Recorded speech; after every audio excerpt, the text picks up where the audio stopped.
la cámara. Ahí ya estoy compartiendo. Vamos a ver. Ajá. Ahí estoy compartiendo.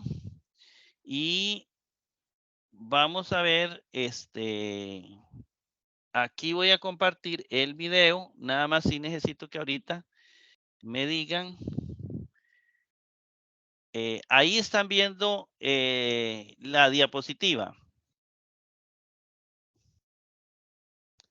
Me indican si la están viendo. Profesor, no. No se ve la diapositiva. Yo no la veo tampoco, profesor. No se ve. ¿Qué se ve en la pantalla? Su rostro. Bueno, entonces vamos a arreglar el problemita y vamos a ver acá. Excelente. Vamos a ver. Entonces comenzamos con aquí. Aquí y le damos acá. Ahora sí. Bien, y aquí vamos a darle la pantalla esta. Ahora sí, me dicen si aparece crítica textual del Nuevo Testamento. Sí, profesor, ahora sí. Bueno, entonces aquí Correcto. esto está quedando grabado y para que lo consulten posteriormente, ¿verdad? Vean, primero vamos a ver así someramente esta palabrita crítica textual. Esta palabrita crítica textual, muchos dicen, bueno, pero ¿qué será eso de la crítica textual? ¿Y qué tiene que ver con nosotros, con la Biblia sobre todo? Porque la Biblia que nosotros tenemos se escribió hace 2000 años. Entonces, una palabrita que vamos a usar para esto que vamos a hacer, en las universidades se conoce como crítica textual. Esta crítica textual es lo mismo que se conoce como crítica menor, ¿verdad? Es lo mismo. La crítica textual es lo mismo que la crítica menor. Entonces, esto que vemos aquí no significa que la crítica textual o crítica menor es menos importante que la alta crítica. Entonces, usted encontrará libros donde encontrará sobre crítica textual, devórenlo, porque es importantísimo. Pero si hay libros de alta crítica, es cuando usted agarra un libro que habla sobre el escritor, la fecha, el propósito y todas las ideas más importantes, por ejemplo, del Evangelio de Juan. Eso es alta crítica. La crítica menor, que es lo que llamamos crítica textual, ¿verdad? Más que todo se va a encargar de los textos del Nuevo Testamento. En este caso, el Nuevo Testamento, ¿verdad? ¿Qué fue lo que realmente escribieron? Que uno dice que es que escribió esto, otro dice escribió esto, otro dice esto. Bueno, pero entonces ya yo no les creo, porque si aparecen un montón de Biblias en estos últimos tiempos y aparece una Biblia que dice es que está adaptada para el pueblo tal y esta para el pueblo tal, uno dice, por Dios, entonces no puedo creer en la Biblia. ¿Cómo sé yo cuál me está diciendo la verdad? ¿Cómo sé yo que aquel texto es el más antiguo que tenemos y que es de confianza? Porque yo voy a predicar la palabra de Dios. Yo tengo que anunciar la palabra de Dios, pero yo tengo que anunciar la palabra de Dios como Jesús la dijo y no como una persona que está traduciendo en nuestros días cree que es. ¿Y cuál es la única respuesta para ese problema que tenemos? Pues saber griego. Cuando yo sé griego, entonces yo puedo saber qué fue lo que escribió el autor sagrado y defender eso y decirle, no, momentito, lo que Juan escribió fue esto, porque la palabra griega es esta. ¿Ve? Entonces, ese estudio de esas palabras, ese estudio de todos lo que es la sintaxis, es decir, la forma en que está redactada la Biblia y la morfología, es decir, cada palabra, morfo, es la forma de la palabra, a eso se le llama crítica textual o crítica menor. nosotros nos vamos por aquí, ¿verdad? Cuando aprendemos el Nuevo Testamento griego, en algún momento daremos una charlita pequeñita porque se complementa con el Nuevo Testamento que se llama el hebreo. Y vamos a ver un poquitito el hebreo para que por lo menos digamos, bueno, pero yo sé más o menos un poquitito cómo escribe el hebreo, porque se complementa con el Nuevo Testamento. Pero el énfasis va a ser en el Nuevo Testamento. Bien, eso para entender bien que vamos a estudiar la crítica textual, crítica menor y no confundirla con la otra. Luego, otra cosita que nos interesa antes de ver meternos al griego son los materiales. Es decir, ¿en qué materiales se escribían antes? ¿En qué materiales? Todos los materiales, las formas, son importantes para nosotros, son muy importantes para entender muchas cosas, entre ellas los textos que nos han quedado, por qué se escriben de esa manera que usted después lo va a ver. Bien, nosotros dividimos todo lo que hemos encontrado en bibliotecas, debajo de la tierra, es decir, todo lo que hemos descubierto del Nuevo Testamento lo hemos dividido en 3 partes.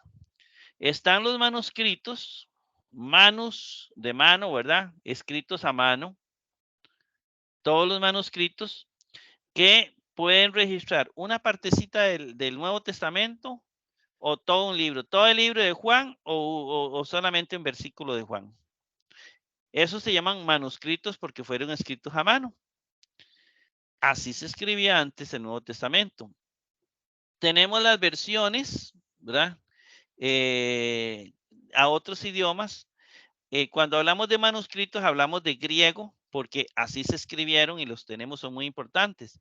Pero a veces se agarró ese manuscrito y se pasó a latín. Y ya esos son versiones. Pero son versiones de hace años. O por ejemplo, la versión copta, que es un tipo de idioma de aquel entonces.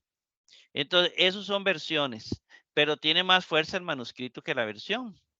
Y otra manera de darnos cuenta cuáles eran los textos bíblicos más antiguos, una cosa que se llama citas patrísticas. Hubieron escritores en los primeros siglos que mencionaron textos bíblicos. Eso significa que el texto bíblico se escribía entre el primero, segundo, tercero, cuarto y sucesivamente hasta llegar al siglo XX. Entonces, por ejemplo, aquí en el transcurso del tiempo, a veces a un escritor dice, ¿y por qué no metemos la teoría esta? Entonces metía una palabra o un texto por alguna idea que se estaba discutiendo en ese entonces. Entonces se metía un texto falso. ¿Eso existió? Sí. ¿Era moral? Sí, porque a veces lo que ellos decían es que de esta manera queda mejor explicado. Pero lo que no sabían es que no tenían la rigurosidad que tenemos ahorita, que un manuscrito no se toca, ¿verdad? Absolutamente no se toca. Entonces, pero por las citas, yo me leo, por ejemplo, el libro de Eusebio de Cesarea contra las herejías del siglo II. Y yo encuentro un montón de textos bíblicos y un montón de libros. Entonces yo digo, mire, ya ellos leían este libro. Este era un libro importante. Entonces, bueno, esas son las tres formas que hay. Ahorita en este momento se han descubierto más o casi 6,000 manuscritos de estos, ¿verdad? 6,000 manuscritos tenemos. De ellos hay 324, son unciales mayúsculos. Dice, ¿qué será eso? Bueno, libros escritos en mayúscula, ¿verdad? Totalmente en mayúscula. Son los más antiguos que tenemos. De aquí nos vamos a agarrar para hacer traducciones y aquí se agarra todo el mundo para hacer las Biblias. Luego hay 2,999 minúsculos, que esos son tardíos, ya viejos. Ya cuando se agrega la minúscula, al principio era solo casi todo mayúscula. Luego hay leccionarios griegos, ¿verdad? Que también, por ejemplo, se hacía un libro para orar en una iglesia, era un leccionario griego. Y hay 141 papiros. Entre ellos hay papiros más viejos que los unciales mayúsculos. Hay papiros, pedacitos del siglo II o siglo III de la Biblia, del Nuevo Testamento, perdón.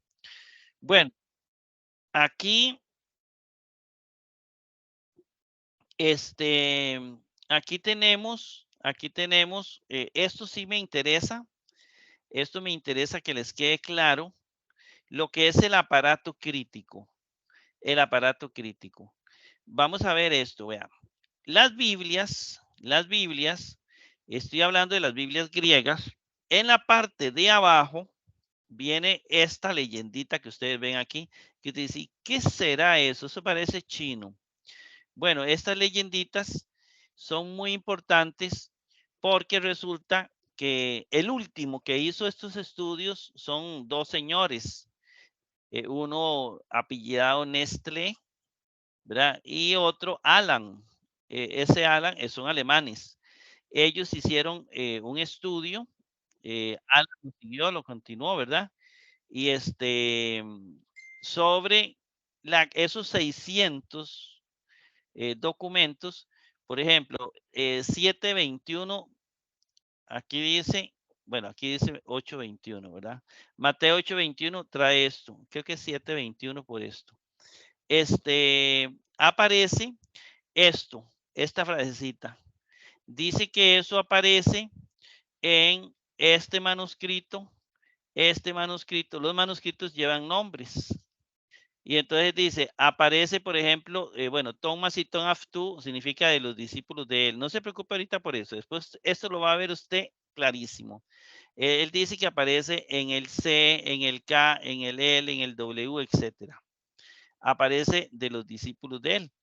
Y ahí viene toda la lista. Eso se llama el aparato crítico. Eso nos ayuda a ver cuando un texto es bien antiguo y qué confianza tiene. Entonces se divide en A, B y C y hasta D. C significa que no es de mucha confianza. Si esa es de toda la confianza. Entonces, esto nos va a ayudar a entender. ¿Cuándo lo vamos a entender? Más adelante. Más adelante. Cuando sepamos griego, esto lo vamos a ver. Ve, por ejemplo, aquí dice que en 1365 omite Macitón, omite discípulos. Nada más dice de los discípulos de él, pero omite esto. Ve, aquí dice, omite Macitón. Y así sucesivamente. Bueno, estos son los materiales. Primero, al principio la Biblia se escribía en papiro.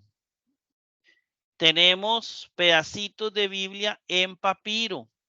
¿Qué era el papiro? Bueno, una planta en Egipto de la cual se hacía un papel, ¿verdad? De una planta se agarraba, se le sacaba todo, como agarramos una raíz gruesa así, o un pedazo de rama, y la comenzamos a extender y se le hace todo un trabajo.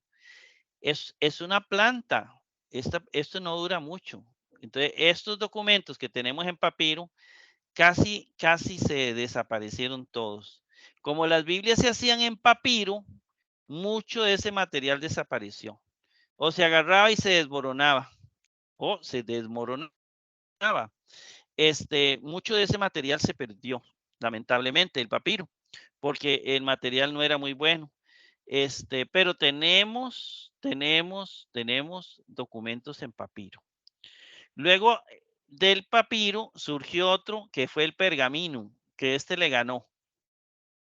El pergamino fue que descubrieron que con la piel de ovejas podían hacer una especie de hoja y en la cual se podía escribir. Este material era mejor porque es piel de oveja y dura muchos siglos.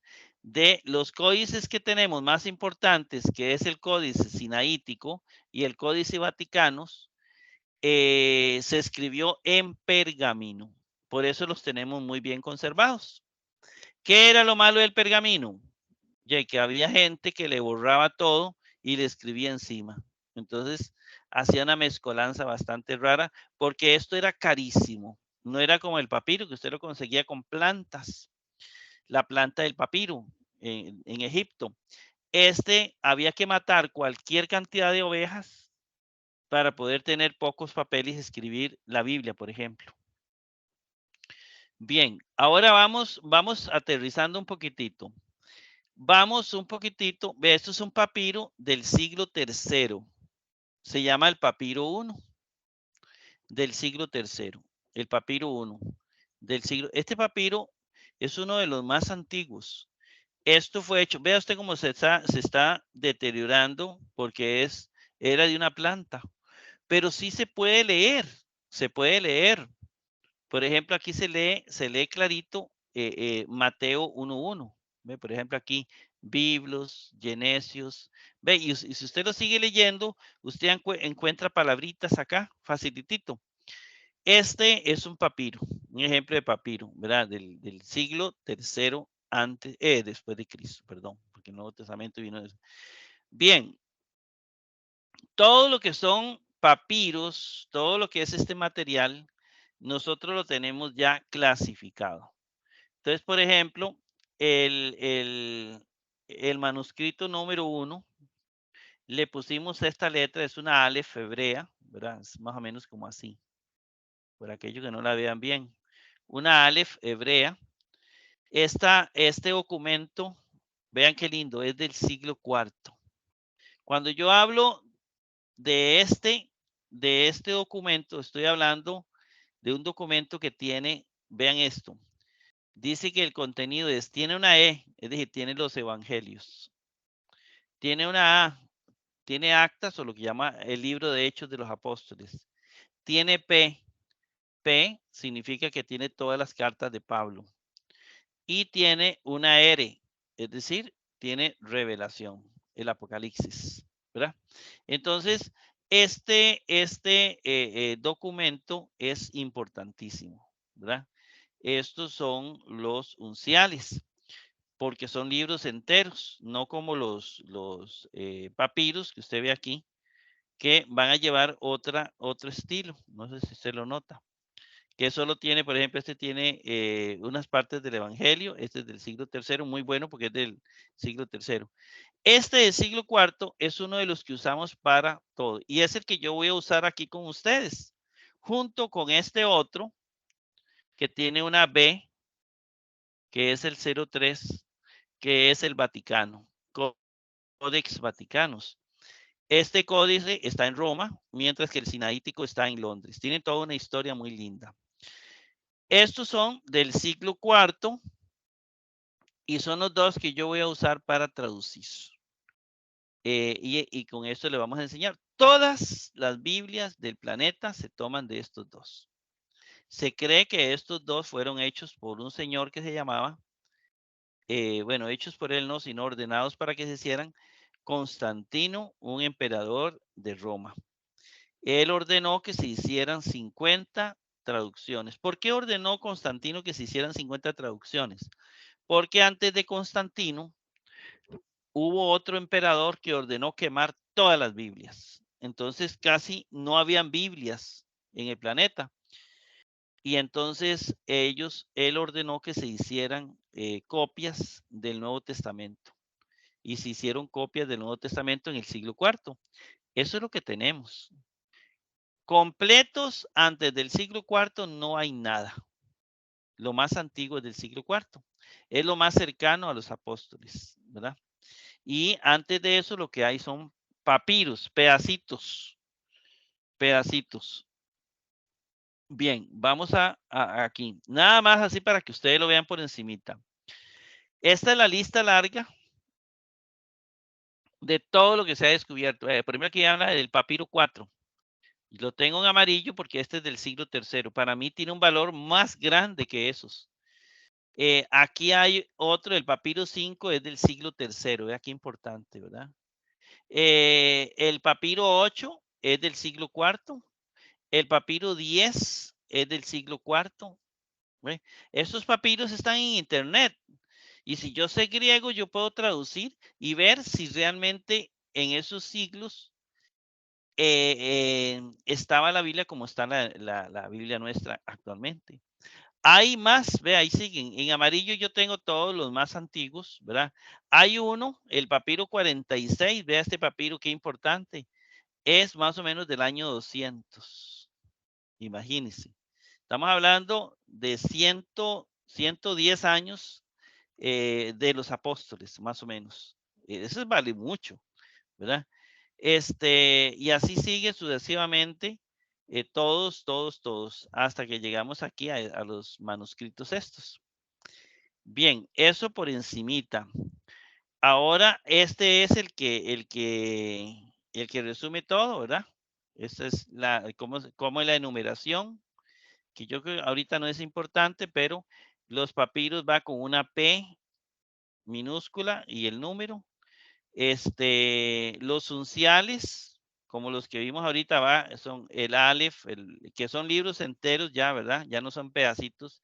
La mayoría son pergaminos. Luego hay unciales, que son esos. Hay lo que se llaman los minúsculos, ¿verdad? Los minúsculos son los pequeñitos, y vamos a ver, que comienza, vamos a ver, como por aquí más o menos, vea que comienza diferente. Están los leccionarios, ¿verdad? Los leccionarios que aparecen con una L pequeñita, así como cursiva. Y todo eso es lo que tenemos ahorita. Hay 600 descubiertos.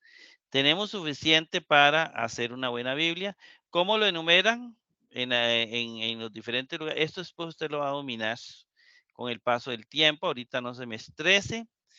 Bien, aquí están divididos. Esta división de los 600 lo hizo una universidad, la universidad más famosa del mundo, la Universidad de Münster en Alemania. Esto es reciente, en el año 2022 sacó ese dato, ¿verdad? Hay 6,000 manuscritos y de esos lo que yo mencioné al principio, ¿verdad? Esto es lo que tenemos. Esto es para motivar. La mayoría de documentos han sido descubiertos en Oxirrinco. Oxirrinco es un lugar en Egipto, vea que está cerca del Cairo, Egipto. En este lugar han sido descubiertos en Oxirrinco una cantidad enorme de papiros, ¿verdad? Eso para ubicarnos. Los manuscritos más antiguos. Luego tenemos trabajos antiguos realizados, por ejemplo, de Tasiano en el año 170, donde él hace un documento, bueno, tenemos muy poquito, ¿verdad?, del Nuevo Testamento, y fue tal vez uno de los más antiguos que tenemos. Ahí seguimos un poquitito con él, pero la idea es ver por encimita la siriaca, ¿verdad? Una versión porque se copia del griego al sirio. Entonces, eso es una que existe. Los papiros Chester Beatty, estos son muy importantes. Pero para ver, se me pasó. Chester Beatty, el papiro 45-46. ¿Por qué es importante? Porque son del siglo III, ¿verdad? Entonces son demasiado importantes, son mucho más antiguos que en este momento lo que tenemos nosotros de los unciales grandes. Este señor, Constantino, fue un emperador de Roma, pasó la ciudad a Constantinopla, ¿verdad? Y él ordenó hacer 50 Biblias, ¿verdad? 50 códices bíblicos. ¿A quién le ordenó eso? A un señor que se llama Eusebio de Cesarea, obispo de Cesarea. Él le ordenó hacer eso. Y entonces dicen que los que tenemos ahorita son gracias a él. El Codex Vaticanus es el que nosotros usamos. Ve, aprendas en este nombre nada más, por aquellos que lo vean. Si alguien le pregunta, ¿y cuál es el códice más antiguo de donde se toman todas las Biblias? Están estos dos. El Codex Vaticanus, el Códice Vaticano del siglo IV, que yo le voy a enseñar a leerlo porque hay gente que sabe griego pero no sabe leerlos. Y después vamos a ir viendo cómo se escriben, es lindísimo. Entonces está en Roma, por eso se le llama Vaticano, porque está en el Vaticano. Escrito en 3 columnas, pero vamos a ver un ejemplo. Este es un ejemplo. Esto es una página del Códice Vaticano. ¿Cómo escribían? En 3 columnas. Vean, 3 columnas. Si usted ve el texto, si usted lo ve bien, bueno, aparte que viene clarito, ¿verdad? Este texto viene así. Nada más para que usted entienda, pero no es para que se me asuste en esto. Aquí dice, por ejemplo, biblos. Biblos en griego es libro, ¿verdad? Libro. Y luego aparece aquí Genesios. No sé si lo verá, seguro en un celular cuesta verlo, pero no importa. Por lo menos tiene la idea, va a quedar en el video. Genesios significa origen. Y como es un genitivo, es de origen. Libro de origen. Y después aparece Jesucristo en abreviatura. Y usted dirá, pero qué raro, ¿por qué no separan las palabras? No las separaban. ¿Y por qué no las separaban? Porque el pergamino era muy caro. Entonces ellos trataban de aprovechar estos espacios hasta donde se pudiera. Cuando ya se terminaba la idea, la pasaban al otro lado, como este caso, ¿verdad? En el caso vamos a ver ahorita el otro códice, el sinaítico, va a ser diferente. Pero ellos, incluso la palabra aquí terminaba y seguía en el otro lado, ¿verdad? Así era los manuscritos más antiguos que tenemos. Este es el que nosotros tenemos, del cual han hecho un gran estudio. Nestre y Alan, que son los últimos, ¿verdad? Nestre ya murió. Alan está por ahí vivo, tiene libros muy bonitos. Vamos al código sinaítico, que se identifica con una Aleph hebrea. Este es en 4. Este es en 4, ¿verdad? En 4 columnas. Vea usted lo sucio que estaba ¿verdad? Lo sucio que está este texto. Entonces, igual, ¿verdad? Aquí comienza Biblos, Genesios, y aquí no se deja espacio de nada, ¿verdad? Aquí se sigue, porque era muy caro y había que aprovechar el máximo de espacio. Estos son las Biblias más antiguas que tenemos. De esta nos tomamos todos. Todos. Bueno, ya vio eso. En el año 382, así por encimita, se escribió una Biblia que se llama la Vulgata. Un señor que se llamaba San Jerónimo. Ya ahí habían papas, ¿verdad? En el año 382, y entonces un papa, San Damaso le dicen, este papa, resulta que este papa le ordena a este señor, que era un erudito griego, hebreo, de todo sabía, en ese entonces que haga una Biblia en latín. En latín. Porque en Roma solo había otra Biblia en latín llamada, había una Biblia en latín, la Vulgata, esta, vamos a ver, digo, la Betus Latina, esta. Primero había una Biblia, dicen que era terriblemente mal copiada. ¿De dónde la copiaron? Era una versión, ¿verdad? Copiada del griego. Y era la que usaban porque como ellos hablaban latín, entonces se pasó al latín como nosotros. ¿Por qué tenemos Biblias en español? Porque hablamos español. Ellos hablaban en latín, entonces tenían una Biblia en latín. Y luego llegó un señor en el año 382 llamado San Jerónimo y le dijeron, mira, esa Biblia Betus Latina está horrible, con un montón de errores. Busque los textos griegos y hágase una Biblia en latín bien buena. Y usted dice, ¿y para qué nosotros queremos saber sobre esa Biblia en latín? ¿Qué me importa a mí eso? Bueno, resulta que del año 382 hasta el año 1500 y un poquito más, hasta los tiempos de Martín Lutero, esta fue la Biblia de todas las iglesias. Esta es la que mandaba. ¿Cuál era la Biblia? La Biblia Vulgata, ¿verdad? La Biblia Vulgata. ¿Por qué? Porque todo el mundo hablaba latín. Era como decir hoy día inglés. Entonces, como todo el mundo hablaba latín, había que tener la Biblia en latín. Bien, ahí tenemos esa Biblia hasta más o menos hasta el año 1500. Ahí comienzo a contar, pero eso no es ahorita entrar en detalles sobre esta Biblia que se mantuvo y tiene mucha información, ¿verdad?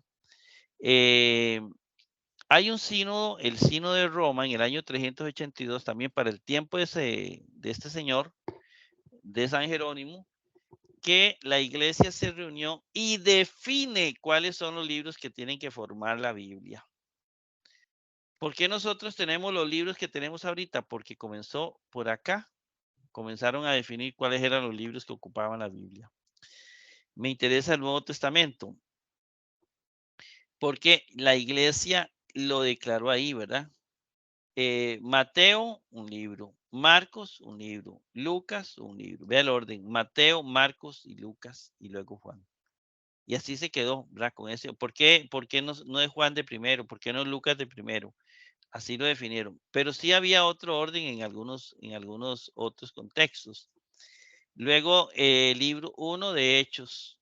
Las cartas de Pablo estaban a los romanos, los corintios, 2 cartas, a los efesios 1 carta, a los tesalonicenses 2 cartas, a los gálatas 1, a los filipenses 1, a los colosenses 1, a Timoteo 2, a Tito 1, a Filemón 1 y a los hebreos 1. Y ahí siguen los otros libros, todos los libros que fueron aceptados en el Nuevo Testamento.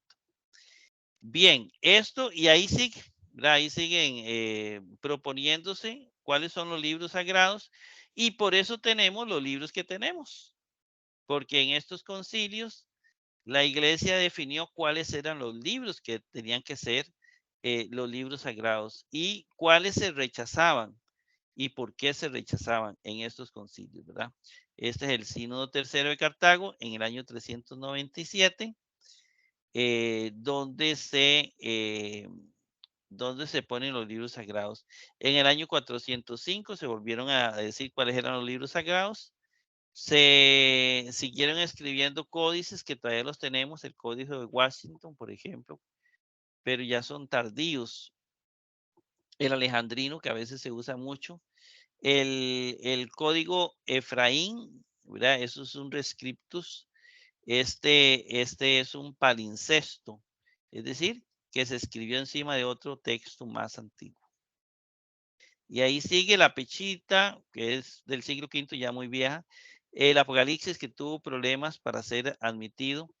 Y vean este señor, pongan atención, 1207-1228, este cardenal. Este cardenal de Inglaterra, de Canterbury, aquí, o Canterbury, ¿verdad? Muchos dicen. Se llama Stephen Landon, Esteban Landon, ¿verdad? Depende de donde lo lea usted. Esteban Landon. Este señor fue un teólogo y un cardenal católico. ¿Y qué es la importancia de este señor? ¿Saben cuál es la importancia? Él fue el que inventó los capítulos.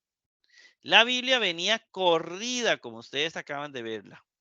Pero en el año 1207, 1228, Esteban Landon, el cardenal Esteban Landon en Inglaterra, creó los capítulos. Agarró toda la Biblia y la dividió en capítulos. Y fue el creador de los capítulos en el año 1207, 1228. Luego vino la Reforma Protestante, que muchos de ustedes ya conocen la historia, donde lo que interesa ahí son los libros sagrados, cuáles van a ser los libros que van a formar la Biblia y cómo se van a quedar. Pero la Biblia latina seguía, pero ya aquí comenzó un señor, este señor. Y aquel día hablamos en el curso de griego, hablamos de este señor, ¿verdad? Erasmo de Rotterdam, el famoso Erasmo de Rotterdam. Erasmo de Rotterdam fue el primero, óigame bien, del año 1516 a 1750, toda la historia, pero este señor, Erasmo de Rotterdam, en el año 1500 y resto, hizo algo que el Espíritu Santo lo inspiró para mí. Digan lo que digan. Él comenzó a hacer una Biblia en griego. Comenzó a recopilar lo más antiguo que teníamos de griego. Recuerden que lo que se usaba era la Biblia latina, la de San Jerónimo, que era la Biblia oficial. No sé si, no se lo leí aquí, pero el Concilio de Trento dice que, ve lo que decía, si alguno no reconociere por sagrados y canónicos estos libros enteros, con todas sus partes, como ha sido costumbre leerlos en la Iglesia Católica, y se hallan en la antigua versión latina llamada Vulgata, y despreciar hacia bien será excomulgado. Toda la Biblia era así, pero este señor dice, no, vamos a los orígenes. Si los apóstoles lo escribieron en griego, vamos al griego. Y él comenzó a hacer la primera Biblia griega, ya la primera recopilación, de todo lo que teníamos. Es decir, tomó lo más antiguo que teníamos en griego y formó un Nuevo Testamento griego, ¿verdad? Un Nuevo Testamento griego y le dio la forma que tenía que pronunciarse cada palabra. Entonces resulta que la forma en que se tiene que leer cada palabra, ¿verdad? Es esa forma en que se lee, se le llama erasmiana, por Erasmo de Rotterdam. Él nos dijo, esta letra se lee así, ¿verdad? Luego, esa Biblia que él tiró, ¿verdad? Esa Biblia que él tiró, la comenzó a editar y a mejorar. A partir de aquí comenzó algo importantísimo, que fue comenzamos a acercarnos a el Nuevo Testamento. Entonces, él era católico. La Biblia que él hace, ¿verdad? Lo que él hace es lo que se va a llamar el Textus Receptus. El texto recibido. De este Textus Receptus, que va a hacer él, y así se va a llamar, van a ser la Reina Valera. La Biblia Reina Valera, ¿verdad? La Reina Valera es tomada del Textus Receptus. Es decir, de lo que hizo Erasmo de Rotterdam junto con algunas mejoras que hubieron. Entonces, este señor hizo esto. Le ayudó la invención de la imprenta porque él puso su Nuevo Testamento en imprenta. Ya no era copiarlo. Ahora era un Nuevo Testamento que se iba a hacer en griego, pero en imprenta. Él fue el primero. Este fue el primer padre griego, digámoslo así, del Nuevo Testamento que publica en la imprenta, porque veníamos de la imprenta de Gutenberg en el año 1400 y resto, finales en Alemania, y este señor es el primero en editar un Nuevo Testamento griego. Vean qué importante, porque esto le llegó a miles de personas, este testamento griego, ¿verdad? El primer Nuevo Testamento griego impreso. No sé, pero esto es importantísimo. Entonces, cuando yo les hable a ustedes de Erasmo, yo digo, esta es la pronunciación de Erasmo de Rotterdam y esta es la pronunciación del griego moderno. Son dos pronunciaciones diferentes. No fue él el primero que la hizo, pero fue el primero que llegó a la imprenta. Ya había una persona, ¿verdad? Había un cardenal que estaba haciendo un Nuevo Testamento mucho mejor, ¿verdad? Mucho mejor que el cardenal Jiménez, que va a publicar la Políglota Complutense. La Políglota Complutense, en griego, ya se le adelantó Erasmo y le ganó. Pero estaba mejor elaborada, con menos errores, y Erasmo dijo, yo la tiro así, y se tiró, ¿verdad? Pero lógico, después ya vinieron las ediciones. Eso es fundamental en la historia de la crítica textual. Aquí vamos a ver. Bueno, ya les hablé de toda la importancia de él, de Erasmo de Rotterdam. Aquí viene mucha información de cómo se va editando. Bien. En el año 1551, ponga atención y tal vez casi con esto vamos terminando lo que es la crítica textual. En el año 1551, este señor, Robertus Stephanus, llamado en muchos libros Robert Stienne, ¿verdad? Este señor llegó a hacer algo importante en Inglaterra también. Seguimos en Inglaterra. Él creó la primera división de la Biblia en versículos. Él creó los versículos. Si aquel cardenal creó los capítulos, Robertus Stephanus creó lo que se llaman los versículos, ¿verdad? Entonces, por primera vez hizo una Biblia en griego, pero con versículos, ¿verdad? Entonces, eso nos ayuda a estudiar mejor. Ve aquí ya el Espíritu Santo estaba preparando ese momento para nosotros llegar a revolucionar el mundo con la palabra de Dios. Y en este momento estamos teniendo los frutos de todo esto. Bueno, después de ahí vienen muchos que hicieron textos en griego, lo fueron mejorando, cada día lo fueron mejorando, cada uno de estos fue mejorando los textos griegos, fueron mejorando, es decir, la ciencia fue creciendo para mejorar, descubrir esos textos. Este señor importantísimo, ¿verdad? Que, bueno, divide esto por familias, no vamos a entrar en detalles con cada uno de estos porque nos darían, esto es un curso de meses. Lo que sí me interesa llegar es a estos señores, que aquí Westcott y Hort, ¿verdad? Estos señores profesores hicieron algo muy importante. Son personas que no pueden quedar fuera de la crítica textual. Hicieron todo en 2 tomos, ¿verdad? El Nuevo Testamento. Uno, su texto del Nuevo Testamento, sin aparato crítico, y siendo el otro una introducción escrita por Hott, explicando los principios sobre los cuales sus textos se había construido. 30 años de trabajo, eran profesores universitarios, ¿verdad? Presentar el texto original del Nuevo Testamento y bueno, siguió algunas cosas del pasado, pero ahí está. Esta es la universidad la Universidad de Cambridge, ¿verdad? De donde son ellos. ¿Y qué más podemos decir de estos señores? Ya aquí comenzamos con otro mundo, ¿verdad? Después de Westcott y Hort, que fueron los que ya nos trajeron un Nuevo Testamento que uno puede decir ya es fiel a los manuscritos más antiguos, sucedió algo muy importante.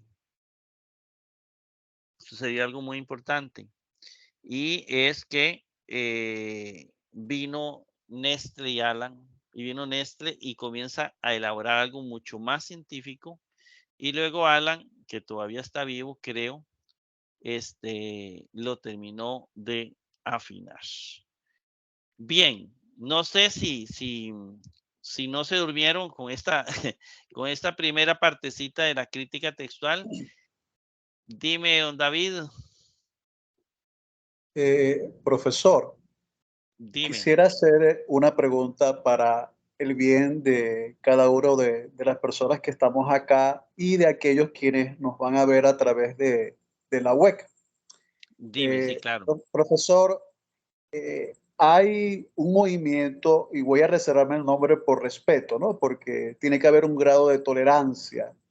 Hay un movimiento religioso que siempre acusa nuestras raíces cristianas o nuestro cristianismo, alegando que nuestra Biblia es manipulada, que nuestra Biblia ha sido sugestionada, coaccionada por el clero romano. Ese es el argumento del grupo. ¿Ok? Entonces, esta clase, esta introducción que usted ha tenido a bien compartirnos, es necesaria que nosotros estemos conscientes como ministros de Jesucristo y expositores de la Biblia. Necesitamos avanzar más en esto que usted nos acaba de compartir.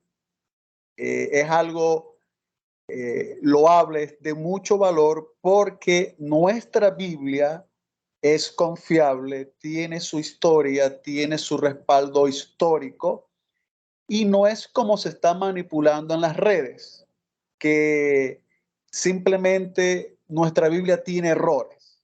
Entonces quisiera hacer esa acotación y no sé si usted quisiese agregar algo más, profesor. Muchas gracias. Muchas gracias a usted, David. Claro que sí. Vea, hablemos así del Nuevo Testamento. El Nuevo Testamento y el Antiguo Testamento se copiaron de manera muy diferente. El Antiguo Testamento, los copistas fueron muy fieles al texto que se copiaba. Tan es así que los copistas hasta sumaban las letras al final para ver si coincidía la cantidad de letras y venía otro y lo volvía a contar. Entonces, el texto se mantenía muy fiel. Sin embargo, aún así hubieron sus alteraciones en el tiempo. El Nuevo Testamento se sabe que sí tiene alteraciones, pero esas alteraciones que ya se han descubierto, y lo vamos a ir viendo cuando veamos el texto, usted mismo lo va a ver clarísimo. Y usted dice, no, aquí obviamente hay una alteración. ¿Por qué? Bueno, por lo mismo. Digámoslo así, en un ejemplo de la vida diaria. Yo le mando a usted una carta y usted dice, mire, el hermano Elgin me mandó esa carta, excelente. Luego le mando una segunda carta y usted dice, qué raro, Elgin no usa estas palabras. Entonces vienen algunas palabritas que se dice, es que él no está acostumbrado a usar esta palabra. Él generalmente dice esto o saluda de esta manera. Entonces usted dice, bueno, qué raro. Esto a mí me parece que alguien que copió lo que le dijo el hermano al Jin, alguien que lo copió le agregó una palabrita más. Por ejemplo, y atiende bien al hermano Ricardo. Y Ricardo fue el que le llevó la carta. Y usted dice, sí, pero es que don Elgin piensa diferente. Esto me suena raro, porque usted ya conoció cómo pienso yo en la primera carta. Entonces, esas son algunas formas que no es así de simple, ¿verdad? Pero para explicarle en una forma sencilla, así es como los eruditos, los que están más arriba con los textos allá en la Universidad de Cambridge, en Oxford, etcétera, así es como ellos toman los textos, los estudian y dicen, bueno, esta palabrita no es de Pablo. Pablo no hablaba así. Esta palabrita fue añadida. Esas palabritas que han sido añadidas al texto del Nuevo Testamento, primero se pueden identificar fácilmente, porque no sigue la mentalidad del autor. En segundo lugar, a veces las palabras son anacrónicas, es decir, qué raro que este autor utilice esta palabra si esta palabra la inventaron hasta el siglo V o VI. Esta palabra está metida ahí a la fuerza. Entonces, esas palabras ya han sido identificadas. Y resulta que podemos nosotros ver que estas palabras no alteran el texto, digamos, en su doctrina fundamental. La doctrina no ha sido, por ejemplo, que Jesucristo es Dios, ¿verdad? Que el Padre es Dios, que el Espíritu Santo es Dios, que son doctrinas fundamentales dentro de la Biblia, no han sido no han sido alteradas. Entonces, si no ha sido alterado eso, lo que ha sido alterado son como, por ejemplo, cosillas como que se le quita o se le agrega el artículo a un sustantivo, o que, por ejemplo, se dice que en lugar de subir, bajó. Cosillas así, que no son de doctrina. Entonces, más bien algunos consideran que son errores del copista y que son fácilmente identificables. Entonces, sí hay. Ahora, no hay así como una mala intención de transformar todo un texto, porque en realidad sería un texto demasiado fácil de decir, no, pero es que esto no procede. Los textos se comparan con otros textos, porque no solamente existe uno. Por ejemplo, un texto que aparece en Alejandría y otro texto que aparece en el Vaticano, y que los dos sean parecidos, como que indica que el asunto se iba por ahí. Entonces, no es así como muy fácil alterar todo un texto bíblico. Es muy complicado. Entonces hay que tener mucho cuidado, porque cuando a uno le dicen es que fue alterado, usted nada más dice, dígame cuál palabra, y usted mismo la busca, y esa es la idea, que usted aprenda a hacerlo. Usted mismo la busca en el Códice Vaticano y dice, sí, pero mira que no, eso está en el siglo IV y aquí está. Y así está en los museos. Y esa palabra sí fue alterada, sí tiene sospecha o no tiene sospecha. Dígame en qué se basa usted para decir que esa palabra fue alterada. Entonces, son críticas que se hacen que a veces no se sostienen. Hay otras que sí se sostienen, ¿verdad? Que hay que ir viéndolas. A nosotros nos interesa es traducir lo más objetivamente posible el texto, de manera que lo presentemos tal como lo tenemos en las versiones más antiguas. No sé si te contesté o te hice un enredo, David. Profesor, muchísimas gracias. La explicación muy clara. No sé qué dirán mis compañeros. Sí, no sé si los compañeros tienen algo más que decir, algo que aportar. Me dicen. Bueno, la explicación es muy clara, muy precisa y muy concisa y bastante entendible. Muchas gracias, profesor. Me alegro, Jesús. Bendiciones grandes. Bien, el hermano Ediober o Ediober. Muy pertinente la pregunta de David y muy entendible, muy bien explicada su respuesta. Bien, me alegro, ¿verdad? Porque la idea es esa, que vayamos comprendiendo, que vayamos profundizando. Y ya nosotros con estos elementos que tenemos, ya uno ahí sí puede comenzar a meterse en el texto, en el texto del Nuevo Testamento.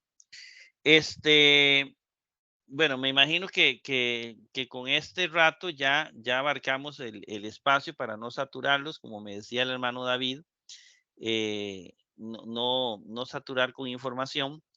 Todos los viernes nos reunimos. Yo sí quiero, tal vez porque iniciar el alfabeto es 1 hora mínimo, ¿verdad?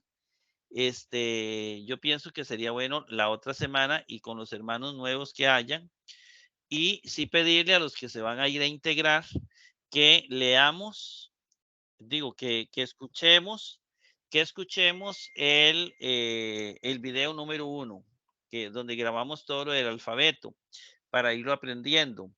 Entonces, pasarle a todos los hermanos el video número 1 sobre el alfabeto, que eso sería fundamental. Número 2, don David, no sé si usted tiene la información. Yo pasé la imagen, ¿verdad? Del alfabeto, que yo le saqué un pantallazo, porque es bueno Sí, tener el profesor. material escrito. Usted se lo podría compartir a los hermanos para que ellos lo vean y para ver si vamos comenzando a hacer las letras. Vamos a ir despacio, pero aprendiendo, porque el Profesor, griego no es difícil. Dime. yo quisiese solicitarle por el bien de todas las personas que gracias al Señor, vamos a aprender lo que usted nos va a enseñar de griego. Yo, de corazón y con mucho respeto, yo quisiese pedirle que la próxima semana usted vuelva a dar la clase del alfabeto como que si fuese la primera vez. Le hago esa petición. Está bien, claro, no, sí, con mucho gusto. Podemos comenzar a ahondar en la lección del alfabeto. Entonces comencémosla de nuevo y busquemos si hay esas personas interesadas, las buscamos para comenzar el curso con el alfabeto griego a partir de la otra semana. Y tal vez que puedan ver un poquitito sobre la crítica textual y después más o menos les voy a ir diciendo cómo vamos a ir. Hay un montón de recursos para hacer una buena interpretación del Nuevo Testamento.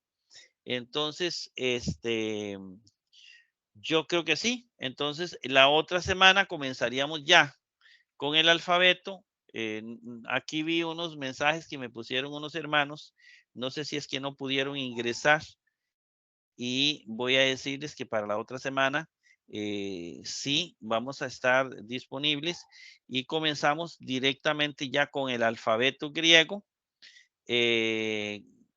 Ustedes me hacen las preguntas que consideren oportunas para ir aprendiendo el alfabeto. No sé si les parece. Profesor, bueno, el tiempo se nos ha cumplido. Lamento ser el rompegrupo, pero profesor, no es por mi persona. Yo estoy pensando en muchos de los jóvenes, los niños, jovencitos que estoy motivando para que ellos puedan escucharles, ¿sí? Pensando en ellos, profesor. Ya los adultos tenemos más capacidad de ir aprendiendo. Sí, todos son bienvenidos, ¿verdad? Todos son bienvenidos y y ustedes, la idea es que ustedes se lleguen a volver también instrumentos para enseñar a otros y para que realmente nuestras iglesias tengan pastores, líderes formados en griego, formados en otras disciplinas. Yo creo que tenemos también que conocer un poquitito. El hebreo no es difícil, tampoco es difícil. El hebreo tiene cosas fáciles y yo considero que en cierto momento es bueno ir tocando algo de eso para que tengamos una visión más integral de la Biblia. Pero ahorita nos vamos a dedicar al Nuevo Testamento y vamos a ir profundizando todo lo que podamos sobre él. Yo creo que por aquí dejaríamos la clase. Ahorita la detengo, la grabo y les envío a ustedes el enlace para que puedan accesarlo y para que puedan estudiarlo. Esta partecita no hemos leído todo porque no era necesario leerlo todo. El material preparado es un material para muchos programas, pero entonces ahí tenemos lo básico, ¿verdad? Lo básico. Creo que solamente, ¿verdad, don David y hermanos? Para vernos la otra semana todos los viernes, si Dios quiere, con mucho gusto. Lo que Dios Amén, nos ha profesor. dado, lo compartimos, ¿verdad? Que el Amén. Señor me los bendiga Amén. ricamente entonces y nos veríamos de hoy en 8. Amén, profesor, con todo gusto, claro que sí. Bueno, el Señor me los bendiga. Buenas noches al hermano David, Ediover y Jesús. Bendiciones a profesor. todos. Bueno, bendiciones. Amén. Que Dios me lo bendiga grandemente, profesor. Igualmente, Jesús. Señor me lo bendiga a usted también. Mil bendiciones para todos. Mil Amén. bendiciones para todos. Gracias, profesor, por la clase. Igualmente. Nos vemos. Hasta luego.